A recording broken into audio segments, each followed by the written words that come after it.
This is the sneakiest stage because it's something new. Whenever we do something new, there's a release of dopamine. Dopamine is the reward pleasure hormone, and it can mask the chronic stress going on underneath the surface.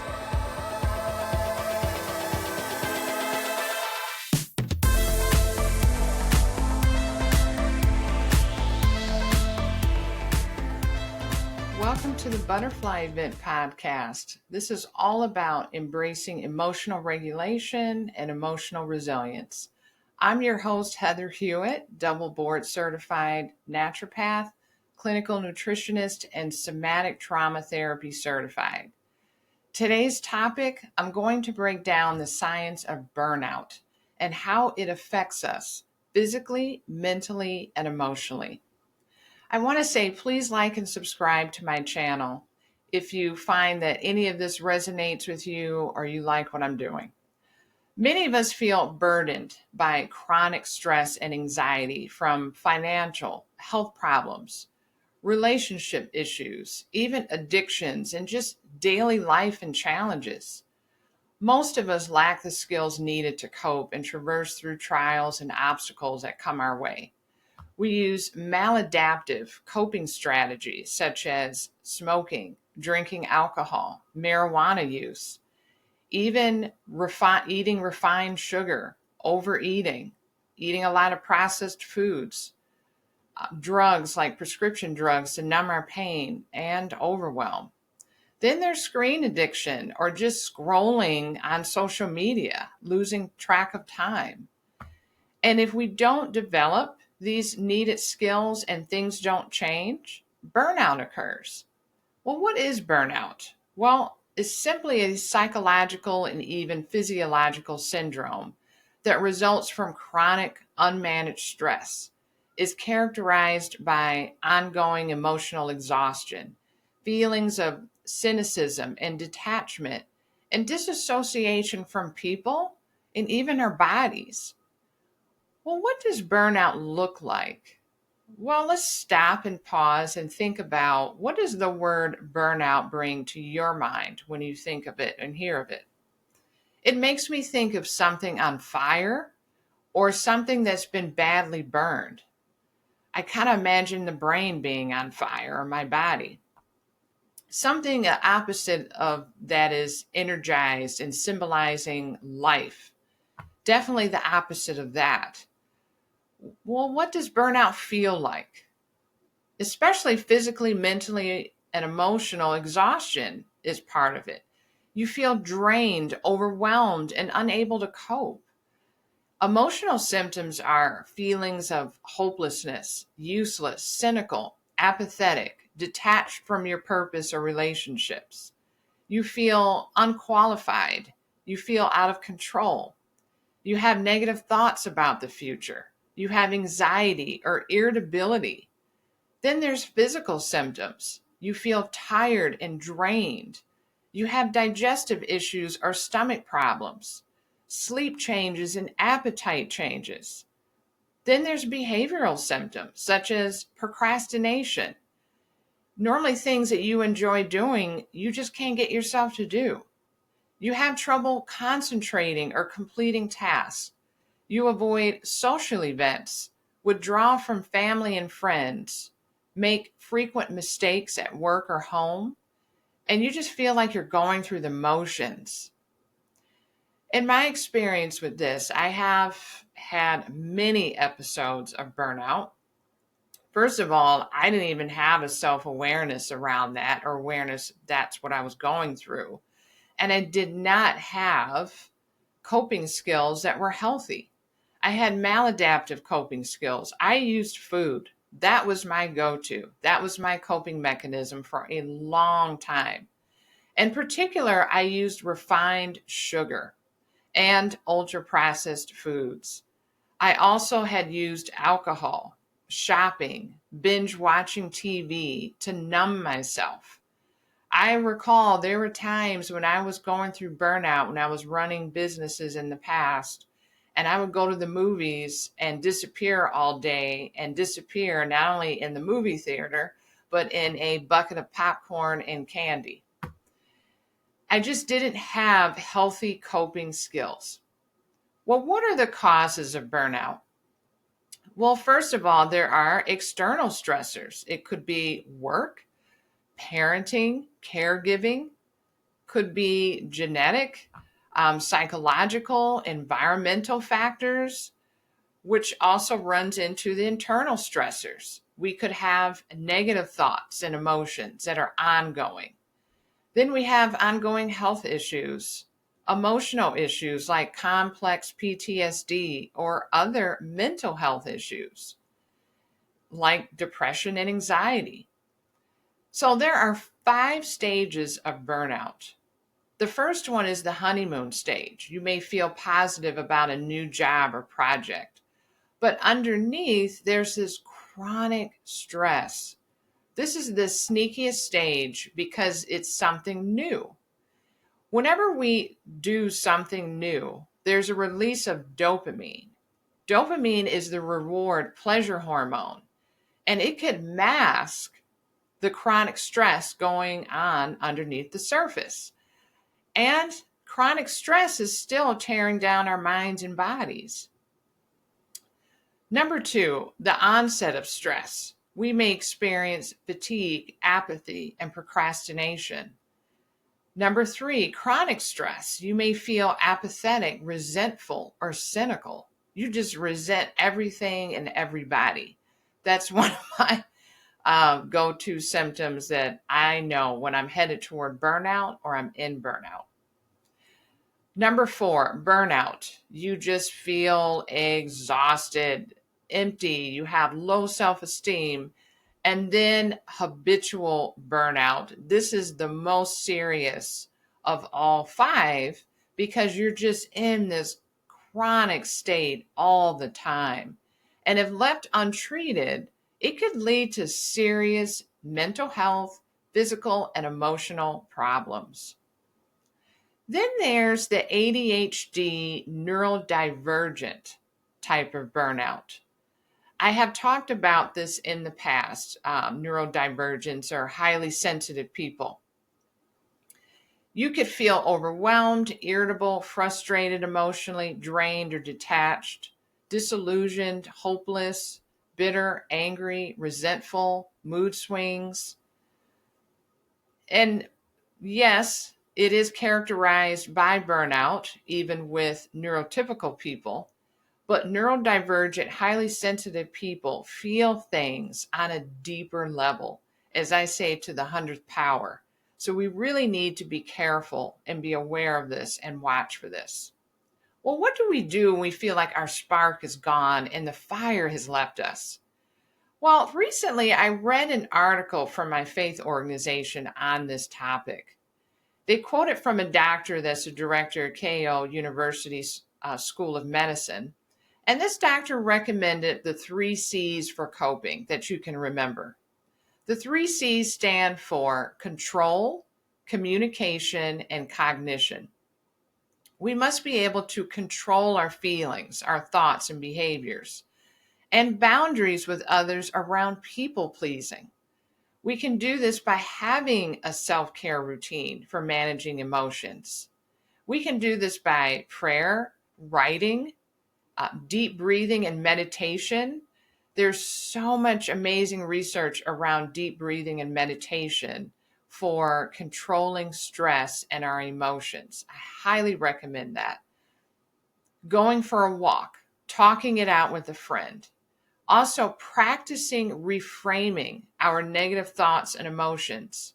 We can pause before reacting and just feeding that negative thought spiral or cycle in our head. And we can ask ourselves questions such as, is this really true? Will this matter in the future? Is this positive and peaceful, or is this taking my peace? The key is not to allow negative thoughts and intense emotions to dominate our thinking and behaviors. Learning brain training skills and somatic skills can help us have control over these intense emotions and feelings and sensations in our body. Then there's communication. This is really important, especially with our workmates, our boss, our spouse, our friends, and family.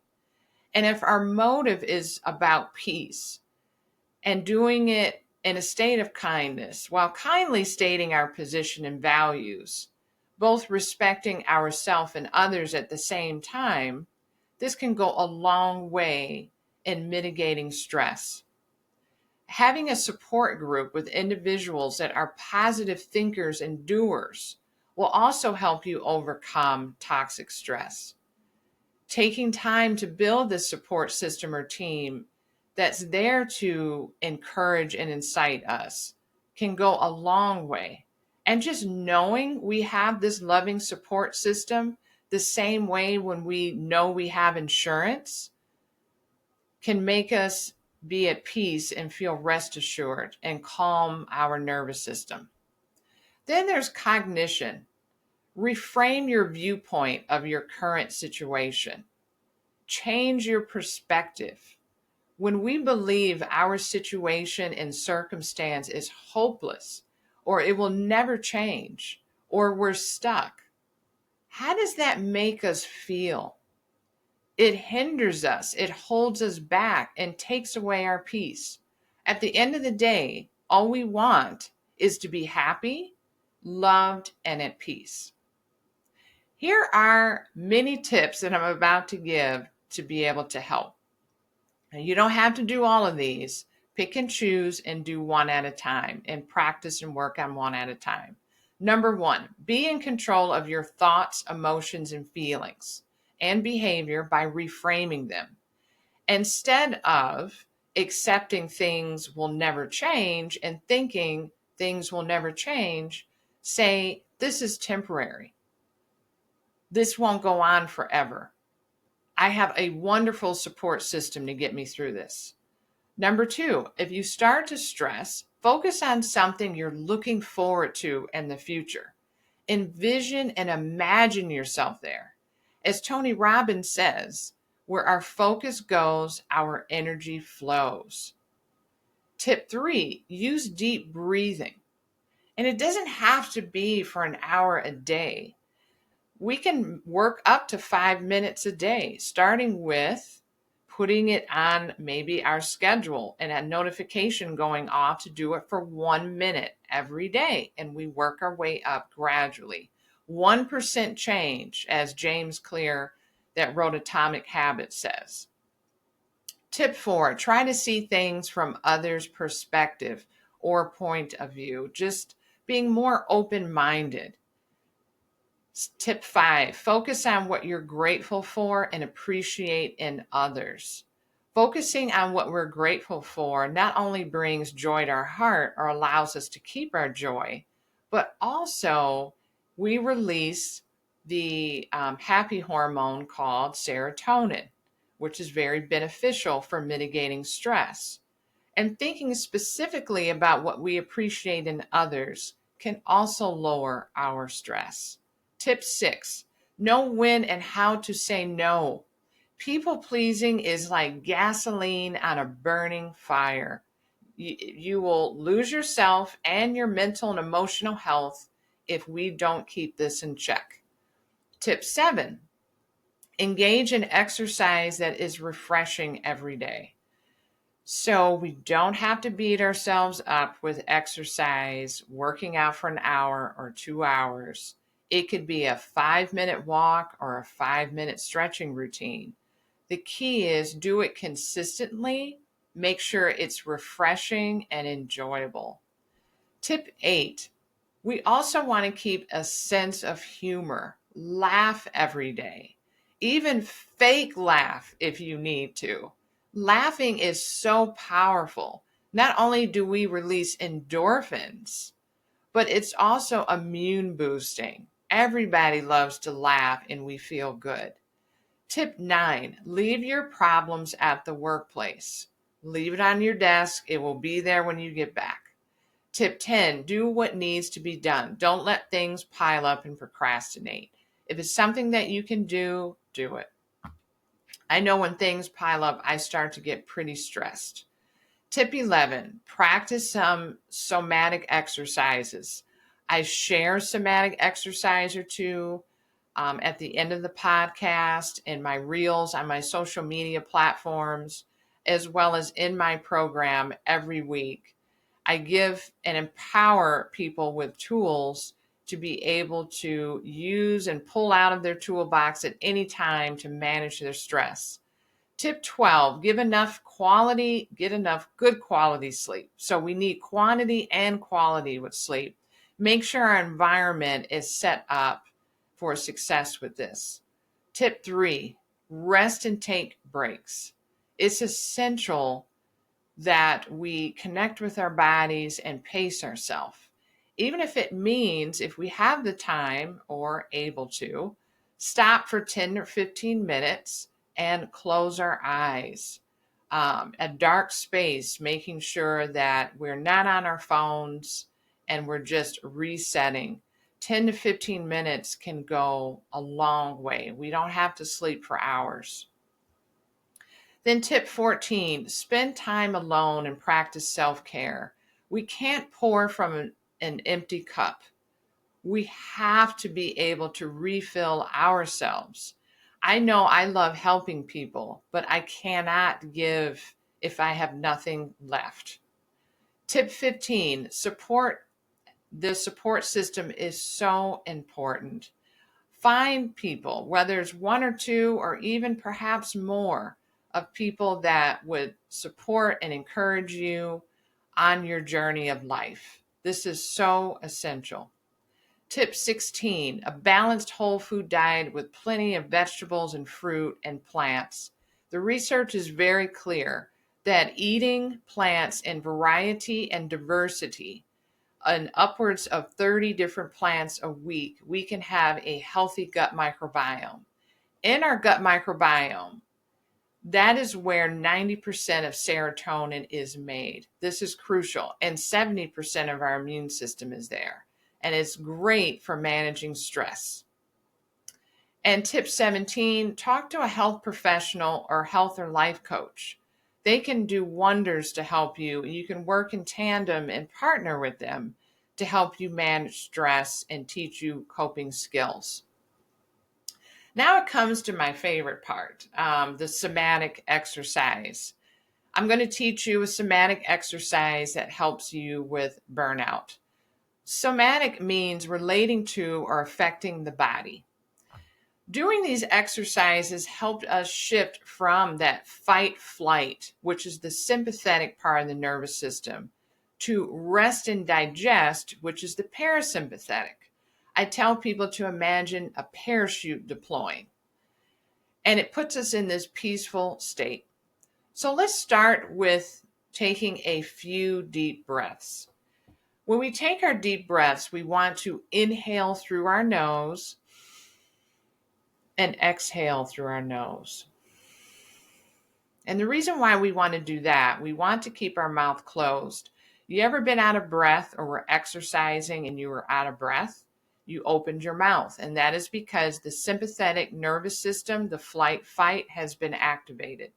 We want to deactivate that or shift over into parasympathetic, deploy our parachute, and we do that by exhaling through our nose. So let's take a couple more deep breaths.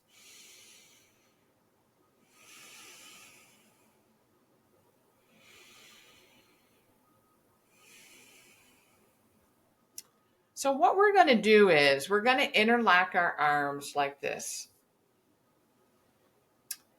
And we're going to hold them, nice, firm. And if you feel like it, you don't have issues with vertigo, we're going to gently sway, rock from side to side. And this gentle rhythmic movement. Let go of tension in your body. So this pressure or stimulation here from the hug and this rhythmic motion in this practice sends signals to the brain and nervous system to relax and calm down. And that's exactly what we want. We want that peace. I'm letting go of the tension in my body as I do this. And let's continue our breathing.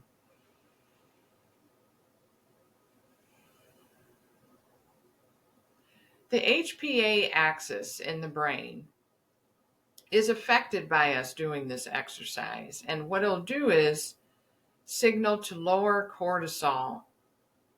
Cortisol is a stress hormone. We do need cortisol, but burnout in a state of chronic stress, it tends to be on the higher side, and we don't want excess cortisol. So this is going to help us to shift over to the parasympathetic, deploy our parachute, give us the sense of calm and peace, put us into the rest and digest state. And you can do this for 1 to 3 minutes or as long as you need to. But the important part is to do it on a consistent, regular basis. You may not notice a lot the first time, but it's just like with anything. We need to practice. Let's say we're learning a new music instrument or learning a new language. Will we try it one time?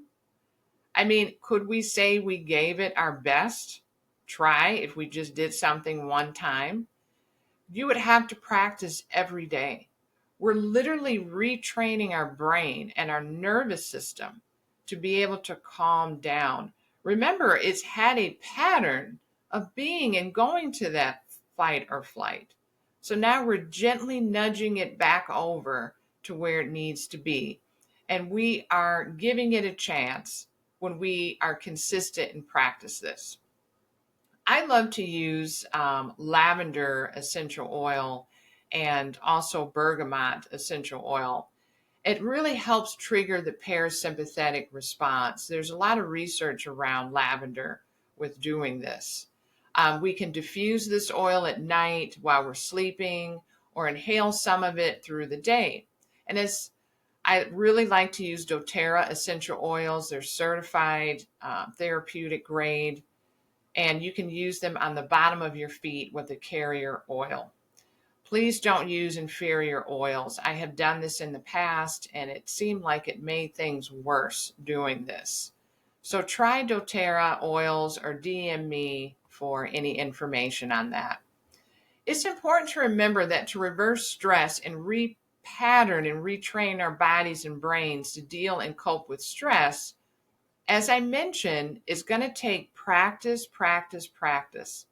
Consistency is the cheat code. There are no shortcuts. Medication and supplements can help, but it isn't tackling the root cause. Only doing the work, emotionally, physically, mentally, and spiritually, will help turn things around and help you find your balance and peace again. And you are worth the effort, my friend. Well, that wraps up today's episode. We took a deep look into burnout. You learned what burnout is, what the causes are, the symptoms, and how you can take back control with the 3 C's.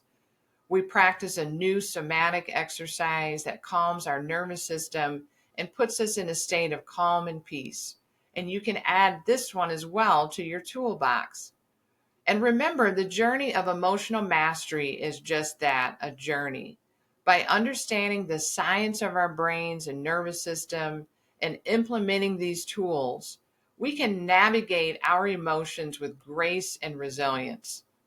And if you find you need more support or one-on-one coaching, please visit my website and fill out the contact info at heathermhewitt.com.